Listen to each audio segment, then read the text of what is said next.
Bonjour à toutes et à tous, ravi de vous retrouver pour ce nouveau numéro de CQFD, l'émission qui vous simplifie la vie patrimoniale.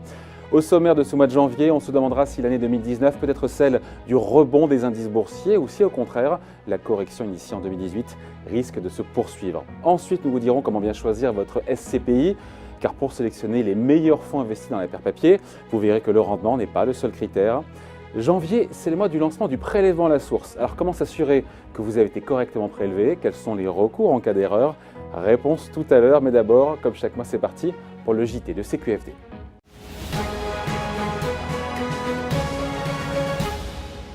Et on démarre ce journal avec cette cacophonie au sein du gouvernement à propos de la suppression de la taxe d'habitation pour les plus riches. Bonjour Émilie. Bonjour David. Alors il s'agit de la taxe d'habitation acquittée par les 20% des Français les plus aisés. Ces derniers n'étaient a priori pas concernés par cette promesse de campagne d'Emmanuel Macron. Mais depuis, le chef de l'État a indiqué que tout le monde serait exempté à horizon 2020 ou 2021, y compris les 20% les plus riches. Or, avec des gilets jaunes qui demandent une meilleure répartition des richesses, eh bien, cette question devient brûlante d'actualité. Alors pour l'instant, Bruno Le Maire, le ministre de l'économie, ne semble pas très sûr. Après avoir indiqué dans le grand rendez-vous européen qu'il souhaitait demander leur avis aux Français, eh bien, il semble avoir rétropédalé quelques jours plus tard, indiquant qu'il fallait aller au bout de cette suppression. En tout cas, du côté de l'Élysée, rien ne semble tranché. L'Élysée qui souhaite attendre l'issue du grand débat national avant de se décider. Allez, on continue à parler de fiscalité, Émilie, mais avec cette fois-ci la CSG, avec des retraités qui vont devoir patienter un petit peu. Alors, petit rappel, David, pour calmer la fronde des Gilets jaunes, on se rappelle qu'Emmanuel Macron avait annoncé le 10 décembre l'annulation de la hausse de CSG de 1,7 points pour les retraités ayant un revenu fiscal de référence compris entre 1 200 et 2 000 euros par mois. Problème, cette suppression ne pourra avoir lieu que dans 6 mois, nous dit Muriel Pénicaud sur RTL, et ce, en raison de notre système fiscal où on ne connaît pas les revenus tout de suite. Mais cela devrait changer avec le prélèvement à la source. Le 1er juillet au plus tard, les retraités concernés devraient donc toucher un gros chèque, soit 6 mois de baisse de CSG. Allez, on termine ce JT avec l'étau qui se resserre surtout autour des sites de location saisonnière de type Airbnb. Oui, le moins que l'on puisse dire, c'est que la mairie de Paris a une dent contre ces plateformes qui seraient, selon elle, responsables de la hausse des prix dans la capitale. Et du coup, la municipalité ne lâche rien avec des agents qui font la chasse aux fraudeurs quasi quotidiennement, une chasse qui d'ailleurs commencerait à porter ses fruits. Les amendes seraient passées de 1,3 million en 2017 à 2,1 millions en 2018, soit une hausse de 61,5%. Alors l'amende moyenne constatée est de 13 000 euros, mais elle a pu grimper jusqu'à 50 000 euros. Certains n'ont tout simplement pas respecté la règle de durée légale de location. D'autres ont omis de demander un numéro d'enregistrement auprès de la mairie. Et puis à noter qu'avec la loi Elan qui vient d'entrer en vigueur, eh bien, la chasse aux fraudeurs devrait se poursuivre en 2019. Les plateformes ont désormais l'obligation de transmettre les revenus dégagés par les loueurs à l'administration fiscale. Merci Émilie pour ce journal. Merci David, rendez-vous le mois prochain.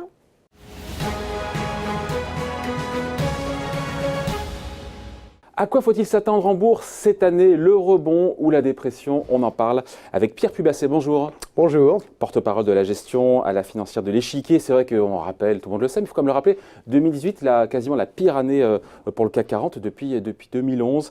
10% de baisse. La question que tout le monde se pose, évidemment, est-ce que cette correction, est-ce qu'elle peut se poursuivre ou est-ce qu'on se dit que les indices boursiers CAC 40, il a déjà suffisamment baissé? C'est ce qu'on pense, ça a quand même beaucoup baissé. Alors ça ne veut pas dire que ça va être une année linéaire. Je pense que ce qu'on met en avant, c'est probablement une année qui va rester volatile. On a observé sur l'année 2018 qu'il y avait beaucoup de dispersion sectorielle, donc beaucoup de différences de performance entre les différents secteurs, beaucoup de différences de performance au sein des secteurs, et on pense que ça va rester donc une année qui aura quasiment les mêmes caractéristiques. Maintenant, ce qu'on constate aussi, c'est que comme d'habitude, quand ça a baissé, c'est moins cher, et quand c'est moins cher, il peut y avoir des opportunités, et c'est vrai que nos équipes de gestion, en tout cas, nous disent qu'il y a des opportunités d'investissement très attractives. Parce que beaucoup de mauvaises nouvelles, ça y est, sont anticipées dans la tête des investisseurs.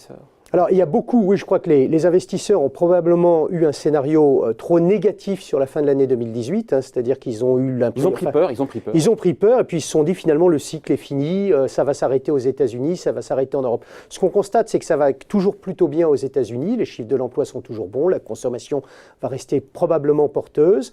Sur l'Europe, les chiffres sont moins porteurs, il faut le reconnaître, mais la fin de l'année a quand même été assez agitée. Il y a des enjeux importants, le Brexit, il y a la poussée populiste, enfin, et les élections européennes. Mais ce qu'on voit, et on le voit très bien sur ce graphique, c'est que finalement, on reste aujourd'hui avec une croissance mondiale qui reste plutôt bonne, au-dessus ou très au-dessus de ce qu'on a connu sur les 30 dernières années. Mais qui ralentit quand même un petit peu, si on enlève le cas des États-Unis. Ouais.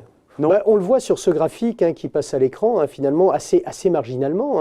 C'est vrai que l'Europe est un peu le continent qui pose un problème. Mais on a aussi l'impression que finalement, il y a beaucoup de choses qui se sont très mal passées en Europe et que la situation est peut-être pas aussi déclinante ou détériorée que ce que veulent bien dire les marchés. Les marchés ont été très sensibles à beaucoup de feuilletons, entre autres la guerre commerciale, bien sûr, qui pose pas mal de commercial, questions. le Brexit, l'Italie, il y a eu... Beaucoup de choses. Bon. Beaucoup de choses. Ce qui a notamment évidemment plombé les marchés en 2018, ce sont les hausses de taux d'intérêt de la Banque centrale américaine. Et là, il y a eu un changement dans le discours, dans le ton, dans la tonalité des propos de Jérôme Powell, le patron de la Banque centrale américaine, qui semble maintenant soucieux de ne pas aller trop vite, d'être flexible. Il employait le mot, d'être flexible, d'être attentif à ce qui se passe sur les marchés. Oui, tout à fait. Bon, c'est l'actualité des derniers jours, en fait, parce qu'il y avait beaucoup d'attentes de la part de la Fédérale Réserve, de la part du marché américain, qui voulait que la Fédérale Réserve, finalement, prenne en compte la situation de marché qui était détériorée. Et je pense depuis que la Fédérale Réserve et Jérôme Powell, lors de ses derniers discours, effectivement, a évoqué le fait que peut-être la politique de remontée de taux s'adapterait, ou même que la politique de rachat d'actifs pouvait éventuellement s'adapter. Je pense que ça a rassuré beaucoup. D'une certaine façon, il y a ce fameux, le constat que finalement, il y a probablement à nouveau un Powell put. Alors, qu'est-ce que c'est que le Powell put? C'est finalement une sorte d'assurance à la baisse que la Fédérale Réserve pourrait agir, interviendra.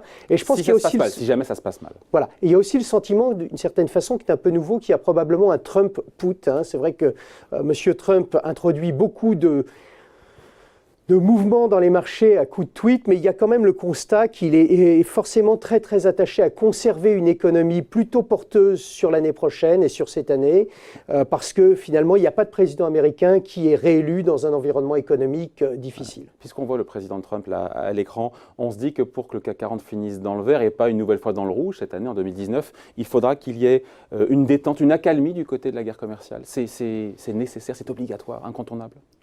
D'une certaine façon, ce serait probablement une très bonne nouvelle, mais il faut une accalmie, mais il faut aussi des résultats. Et je pense que tout le monde va être très très attentif au fait de voir si la Chine effectivement fait un certain nombre de concessions de façon à faciliter la vie des entreprises non chinoises en Chine. Ouais. On finit là-dessus, on se dit qu'avec un CAC 40 qui est aujourd'hui aux alentours des 4800 points, on se dit quoi? On se dit il y a des affaires à faire aujourd'hui, la bourse elle est pas chère, elle est vraiment moins chère, c'est indiscutable? Le niveau de valorisation a baissé, on le voit très très bien sur les chiffres. Mais il pourrait baisser encore plus si les résultats à venir n'étaient pas aussi bons qu'attendu. Alors, c'est vrai que le pire n'est pas certain non plus. Le pire n'est pas certain. Ce que l'on sait simplement, c'est que nous, dans notre méthode d'investissement, qui reste une méthode très très simple, on sélectionne sur le marché des entreprises qui nous paraissent être à des valorisations faibles et attractives. Et c'est vrai qu'on en retrouve beaucoup. On voit bien le potentiel haussier de nos fonds, qui est la moyenne en fait de nos objectifs de cours, a beaucoup remonté. Il y a quelques exemples qu'on met en avant sur ce panneau. Par exemple, une société comme Vodafone, aujourd'hui, on retrouve finalement un rendement, c'est-à-dire si vous détenez la téléphonie, Vodafone. Alors, plus Vodafone que la téléphonie, parce que la téléphonie, il y a beaucoup de problématiques sur la concentration, mais Vodafone aujourd'hui, si vous achetez du Vodafone, vous avez 8% de rendement sur ce titre-là, même un peu au-dessus de 8%, avec des niveaux de valorisation qui sont faibles. Le titre a beaucoup souffert de soi-disant exposition anglaise, puisque c'est un titre anglais, mais en fait, l'Angleterre ou la Grande-Bretagne représente moins de 15% de son chiffre d'affaires. Merci beaucoup Pierre Pubacet pour ces explications. Merci.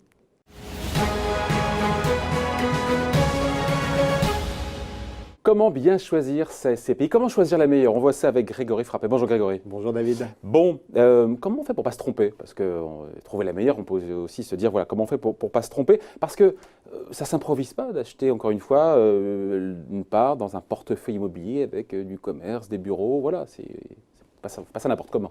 Alors, acheter des parts de SCPI, c'est d'abord avoir fait le choix d'acheter ce type d'investissement, et toutes les SCPI ont des qualités communes. Le fait de déléguer la gestion à un professionnel, principalement, le choix également de sélectionner un produit qui offre de la mutualisation des risques géographiques, locatifs. Mais en revanche, toutes les SCPI ne se valent pas. Il n'est pas facile pour un investisseur de faire le choix entre plus quand même de 180 SCPI. Voilà. Et spontanément, et c'est normal, naturellement, qu'est-ce qu'on se dit? On se dit, on va regarder la performance, la rentabilité, et je vais choisir celle qui a la meilleure performance. Pourquoi pas? Non, ce serait une erreur. Mais je dirais même, David, que c'est la bonne démarche. C'est-à-dire que choisir la SCPI qui a le meilleur rendement est le meilleur critère d'investissement pour un particulier. Mais ce n'est pas le rétroviseur, c'est le passé, ça. On se dit que la perf du passé n'engage pas la perf à venir, non? Alors déjà, les SCPI, elles annoncent souvent un an en avance la SCPI de l'année. Donc moi, c'est plutôt à cette performance-là que je faisais référence, et c'est le meilleur indicateur. La seule chose, c'est d'être capable de trouver d'autres indicateurs qui vont permettre de se dire, est-ce que cette performance, elle va tenir dans la durée? Et le rendement, c'est une chose, mais l'appréciation de la valeur de son capital, ça en est une autre. La valeur de la part, c'est ça? Exactement. Et finalement, la vraie performance, c'est la performance dans le temps de la somme de la distribution et de l'appréciation de la valeur du capital. Donc on regarde le rendement dans la durée, l'appréciation de la part. Il y a d'autres critères qui peuvent paraître secondaires comme ça, mais qui sont intéressants pour avoir une vision globale. C'est le taux d'occupation. C'est-à-dire finalement s'il y a du monde dans les bureaux, dans les commerces, voilà, si c'est pas, c'est la vacance, quoi, pour éviter la vacance. Très clairement, la performance dans le temps, c'est deux choses. C'est les convictions du gérant au moment de sélectionner un actif ou un portefeuille d'actifs. Et le deuxième critère, c'est celui de la capacité d'une société de gestion de gérer ce patrimoine immobilier une fois constitué. Et le taux d'occupation… Qui doit être de 100% en théorie. Ou proche, non mais proche de 100%. Alors, comme on est sur un produit de mutualisation, la SCPI, elle n'est pas vide ou pleine. Donc déjà, elle a un taux d'occupation qui doit s'approcher des 100%. Il y a toujours une vacance structurelle. Au-delà de 90%, c'est un très bon taux. Mais le taux d'occupation, c'est quoi? Ce sont les loyers réellement encaissés par rapport aux loyers potentiellement quittançables si toute la SCPI était remplie. Autre critère, Grégory, le report à nouveau. On a largué beaucoup de gens là, c'est quoi le report à nouveau? Alors, le report à nouveau, il faut le remettre de façon assez simple. Chaque année, les SCPI, elles produisent un résultat comptable. Lié à l'encaissement des loyers. Très clairement, net de charge. Ouais.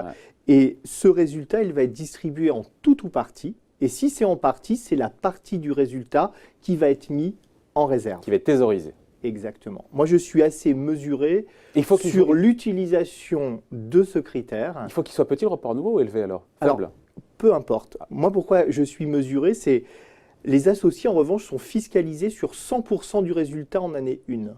Et souvent, le prix départ est indépendant du montant du report à nouveau mis en réserve. Donc, au final, avoir un report à nouveau important, ça veut dire quoi? Ça veut dire, pour les anciens associés, avoir été fiscalisés sur des résultats non distribués. Mais pour les nouveaux associés, c'est aussi la possibilité de pouvoir égaliser, homogénéiser les résultats futurs en cas de défaillance de la gestion ponctuelle. Ok. Autre critère, on se dit que finalement aller vers une SCPI paquebot, enfin là c'est la taille, la question de la taille de la SCPI, plus elle est grosse, plus elle est solide, ou c'est un peu rapide de dire ça? Moi je pense qu'effectivement, si on se dit que la SCPI est un produit de mutualisation, la meilleure façon d'assurer la mutualisation d'un portefeuille, c'est d'avoir un poids, une taille extrêmement. On est moins agile quand on est un gros paquebot, non? On n'est pas moins agile, mais en revanche, un paquebot, ça va plus loin, mais ça met plus de temps pour tourner. Donc au final, avoir une SCPI d'une taille importante, c'est la régularité du revenu qui est souvent au rendez-vous. Ouais, on a donné plein d'infos là, mais tous ces critères, toutes ces informations, on les récupère où? Parce que pour le commun des mortels, le report à nouveau, le taux d'occupation, le rendement moyen, etc., où on récupère la valorisation de la part, on récupère ces infos où, hein? Alors la SCPI, ça présente l'avantage d'être un produit extrêmement transparent, donc déjà autorisé par l'autorité des marchés financiers. Il y a pour tous les associés la possibilité d'avoir des informations dans les bulletins trimestriels et dans les rapports annuels. Et pour les associés qui seraient les plus assidus, ils peuvent se faire élire au conseil de surveillance. Voilà. Et donc il faut éplucher tout ça, il faut éplucher les rapports. Alors il faut éplucher tout ça ou demander à un conseil en gestion de patrimoine de nous accompagner dans cette stratégie. Pour bien choisir sa SCPI. Voilà. Merci Grégory pour ces commentaires. Merci, bonne journée.